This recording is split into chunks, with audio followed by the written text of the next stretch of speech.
Watch all the latest action of the world's best wingfoilers. Heats on demand, event highlights and exclusive interviews.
This is your weekly global sailing highlights show, The World on Water, July 19, 2024. After an exciting, nail-biting, edge-of-our-seats conclusion to the 2024 season, which marked 12 glorious years since the world's leading Grand Prix monohull circuit started in Barcelona in 2012, the 52 Super Series again follows the preferences of its passionate, committed owners in 2024 with an itinerary which is a mix of popular proven locations which offer a good variety of racing conditions. For the first time the circuit visits Newport, Rhode Island. Welcome back to beautiful Newport, Rhode Island, here in the USA. We're here for the Rolex TP52 World Championship. Everything on the line. We have 10 teams racing from 7 different nations. We have the 7 times world champions, Quantum Racing powered by American Magic. Yeah, 752 Worlds, so something I'm proud of. The first one in Lanzarote was obviously a big one with Terry, and then each one was special. The one in 2022 with Doug was really good, so each one's a little bit special. We have Sled, who won one world title, who have been showing so well on these home waters for them, and Platoon Aviation, helmed by Harmuller Speer. We won 3 world championships in this class, and for me as an amateur driver it's quite a big achievement. But as we saw last month, any team could win. Vayu had a Dhream victory here last month. Let's see how it plays out. Race 1 breezes 12 to 14 knots, wind angle of 240 degrees, and Vayu, Alpha Plus and Paprec all start off the left-hand side of the line. Doesn't look so good for the first part of the upwind, but the left does come in nicely round the top mark, with Vayu leading from Alpha Plus, Paprec and Platoon coming round the top mark side by side, slightly overlap. But does Vayu keep the lead all the way through? And the second upwind, a nice gain on the left side to Sled, gets them up to second place. Down the final run, will Vayu just hold on under pressure from Sled and Allegra? Through the finish line was a win for Vayu, second place Sled and third Allegra. So breezes down just very slightly for the second race of the day, probably 8 or 9 knots on the start line. Gladiator get off the pin end of the line, lead up to the left to preferred side of the track and go round the top mark with the lead, with Sled and Platoon second and third. Through the leeward gate will Gladiator have gained and are comfortably ahead of Sled and Allegra. Through the finish line is a win for Gladiator. Sled get their second place of the day and Platoon get third, so the regatta leaders are Sled. Pretty solid day. Mr. Akura arrived last night, and so we did a couple of tacks and jibes with him this morning, and he got locked straight into it. So really pleased with how we were going. Thought we got the course figured out yesterday with a 1-2 in practice, but that first race was a little bit of a coming down, but second race we got it right.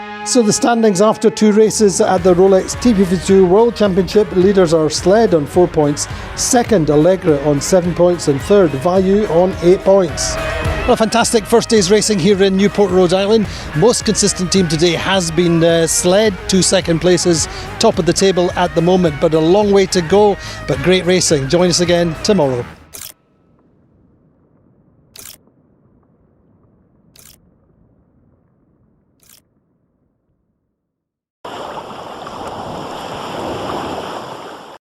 Here is the best crashes compilation from Gran Canaria. It's the latest action of the world's best wingfoilers. Heats on demand, event highlights and exclusive interviews, right here.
We have a very interesting video from Laura Davies, the weights manager of the Ineos Britannia team.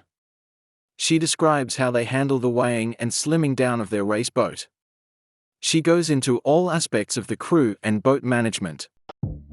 The weight rules in the America's Cup are defined by the class rules and the measurement procedures. So the yacht needs to fall between 6,200 kilograms and 6,160. So there's a very small window for us to fall in mass. And with regards to centre of gravity, there's a very small window there also. We need to be at 9 metres or 9 metres 35. Everything that we have to weigh in order to meet the weight rule on this yacht is the platform, the hull of the boat, and the systems that we put inside of it. Foils, including the foil arms and wings, the masts and the sails, not forgetting the crew and the equipment that they carry.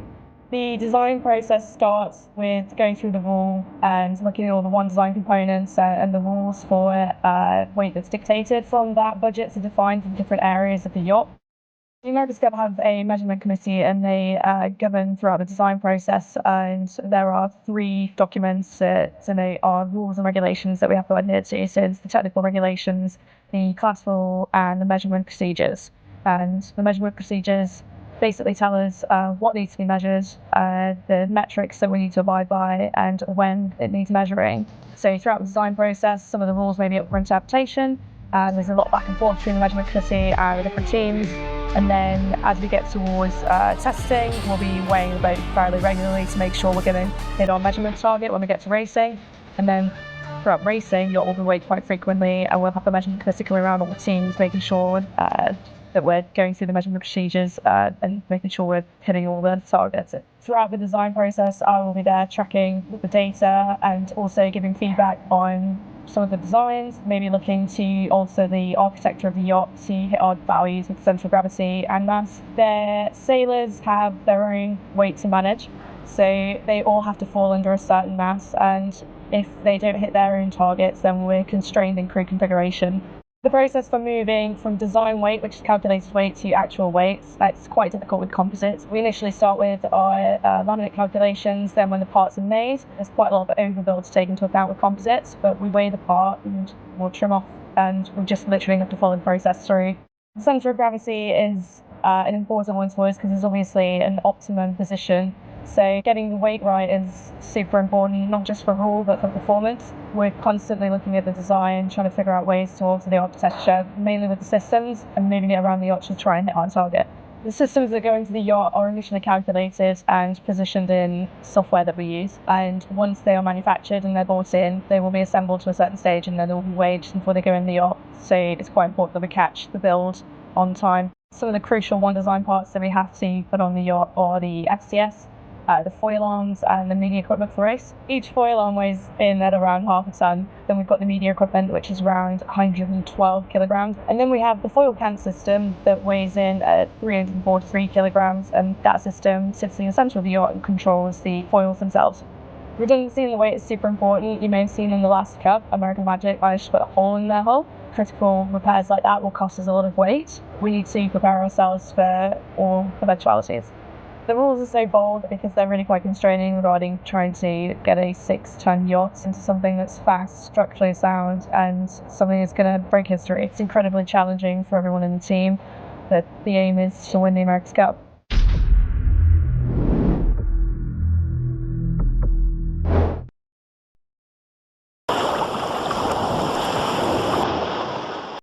There are less than 120 days to go to the start of the 2024 Vendée Globe.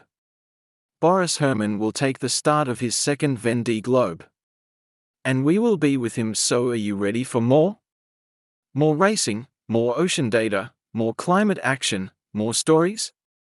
To be part of the adventure, starting on the 10th of November, keep watching your weekly sailing highlights show, The World on Water. Last Vendée Globe race we uploaded 63 daily reports and had 1,288,000 views when the boss lost the plot doing the counting. All reports are in English. So subscribe to this channel now. The Vendée Globe is about conquering challenges and digging deep within myself, finding the power to overcome anything. It has become my everyday motor, my fear, my childhood dream. It has become my life. It is in the details, the planning and mitigating the risks. It involves taking responsibility for tough decisions alone, trusting my instincts and overcoming fear. For 3 months, I will be alone in the most hostile places on our planet, racing as hard as I can. But I am carried by the energy of so many who share the same spirit in a much wider sense. While broadcasting live from the boat, I will bring the public to the most remote parts of the ocean, including children who will follow our educational program. This race advances ocean and climate science by providing crucial data from the vastly undersampled southern oceans and highlights the climate action undertaken by our partners. I'm inspired by those who, just like us, refuse to accept no, strive to make the impossible possible, and strongly believe in the incredible things we can achieve together. Because no matter what, however this human and technological adventure ends, this is a race we can win. It is a race we must win. This is what the Vendée Globe means to me.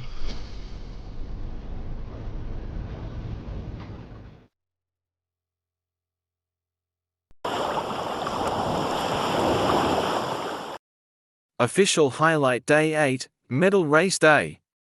Light winds made it into yet another slalom racing day. The U19 classes completed their full medal series, the U17 fleets completed their quarter and semifinals, and we crowned our new U19 men and women and girls and boys U17 European champions. Watch this video to see all the highlights. Good morning and welcome to the final day of the 2024 iQFOIL Youth and Junior European Championships. The whole week has led up to this moment where the top 10 in each fleet will race it out through quarterfinals, semi-finals and through to that grand final where we will be determining our 2024 European Championships. There will be drama, there will be action, so let's see what happens on the water.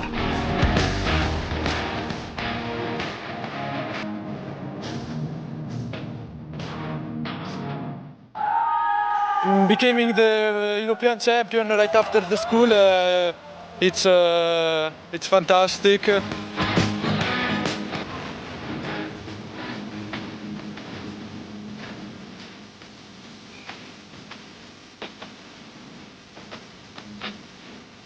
Okay, I'm feeling just amazing. I'm exhausted. It was also, if it was a slalom race, it was really long. It was really hard. We had to pump it all. It was amazing.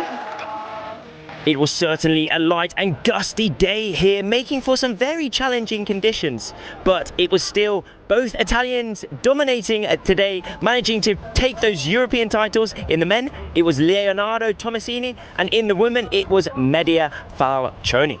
It was a slightly different story in the under-17s. They didn't manage to complete their grand final, so we go back to those original rankings. In the under-17 women, it was Maria Rudovic taking that title, and in the men, it was Kilian Manhaval.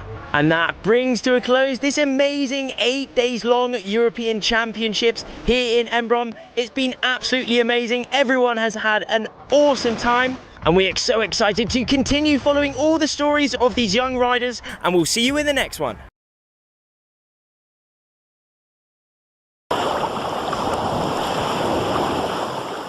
The French Orient Express Racing Team have released their recap of what happened in the month of June. À gérer, c'est l'énergie disponible, qui nous est mise à disposition par les cyclistes. Les V8, c'est exceptionnel, déjà parce que c'est que des athlètes de très haut niveau dans leur catégorie, dans leur discipline. Et du coup, les avoir ici, avoir un œil neuf, en plus ils viennent de sports à dominante très physique, donc on a pas mal de choses à apprendre de leur part. Et puis ensuite, c'est rafraîchissant parce qu'ils n'ont jamais fait de voile de leur vie et ils commencent direct sur un AC75, donc c'est fabuleux de voir leur réaction. Et c'est assez marrant d'échanger avec eux, d'avoir une communication pas que avec les marins pendant la course, mais aussi d'encouragement ou de demande vis-à-vis des cyclistes. Et on a des combattants à bord et moi je me régale, c'est génial de sentir cette énergie qu'on avait un peu perdue sur le lek, la dimension un peu physique. Je peux le remettre là. Là maintenant avec les 4 cyclistes à bord, c'est notre dynamique et c'est assez sympa. C'est très important ce qu'ils font Team Olive de faire le lien entre nous et les cyclistes derrière pour savoir s'ils sont dans le rouge ou pas, ou aussi juste pour travailler sur comment eux nous fournissent l'énergie et les réglages pour être le plus performant possible.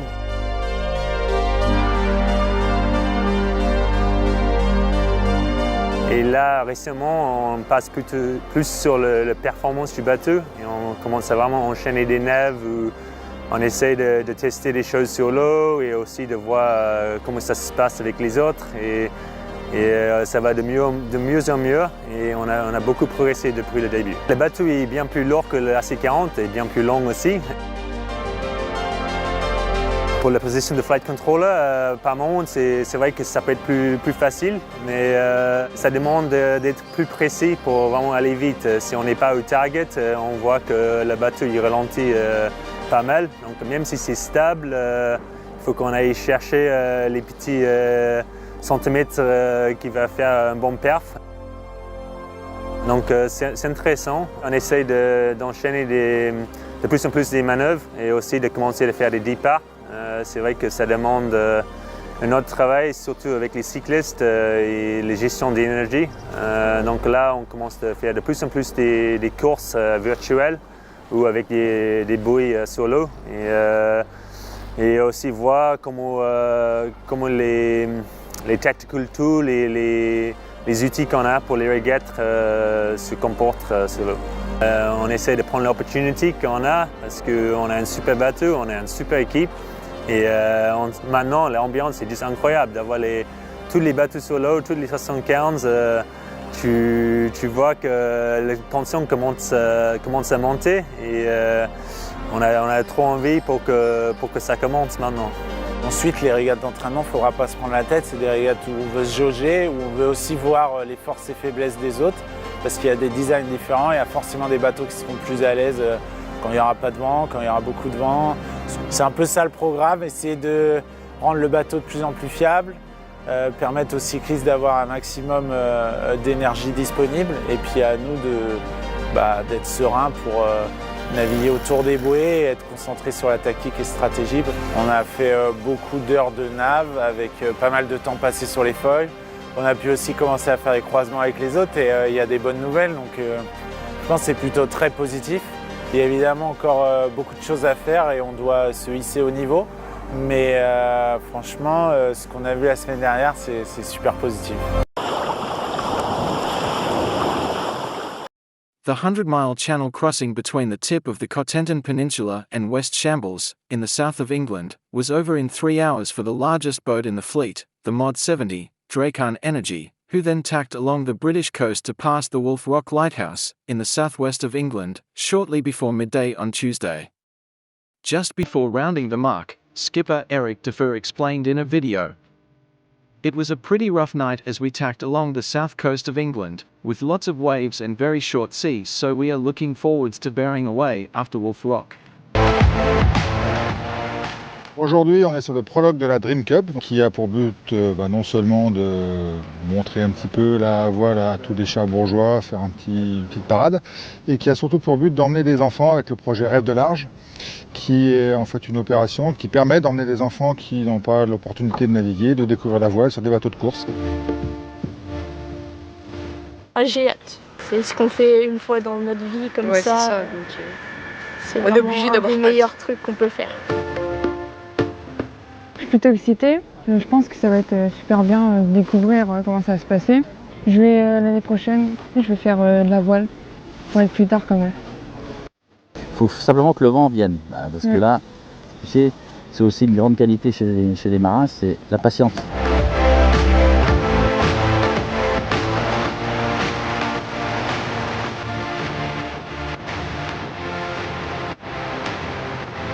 Le marin propose et la météo dispose. Or aujourd'hui, il n'y avait pas du tout de vent. Donc on avait fait un scénario avec une hypothèse où le vent se lève un petit peu et on donne un départ et on fait une vraie course et une remise de prix. Et puis une alternative, un plan B, où il n'y a pas de vent. Eh bien on va quand même sur la ligne de départ, on fait les procédures de départ et puis finalement on a annulé la course et mis en place une procédure de parade.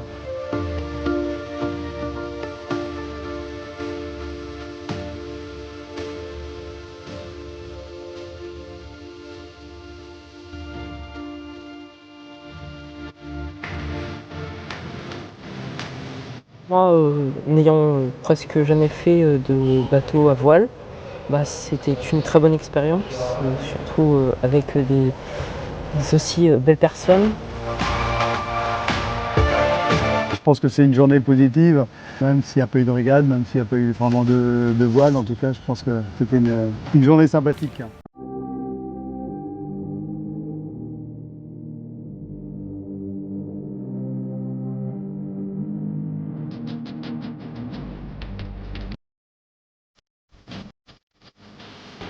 L'objectif, c'est toujours la victoire, ouais, complètement. Comme toujours, quand on part sur une course, on a envie d'être devant, on a envie de gagner.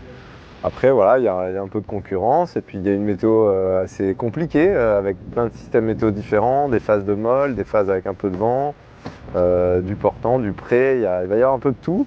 Donc on va rester vigilant pour essayer de ne pas se faire surprendre en fait et essayer d'avoir toujours un coup d'avance.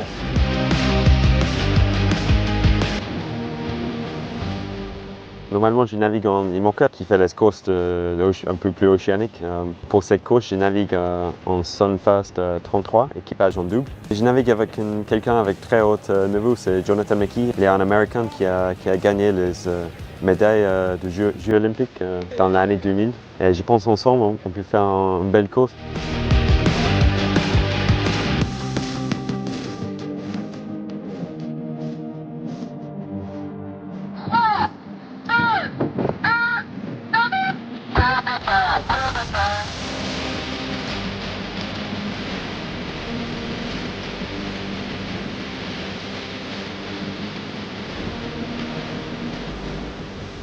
C'est un trimaran mode 70, on navigue à 7 à bord, donc on navigue entre 15 et 20 nœuds, donc effectivement pour nous, on est 2 à 3 fois plus rapide que les autres bateaux. Tu vois, on peut estimer une arrivée sur les coups de mercredi matin, quoi.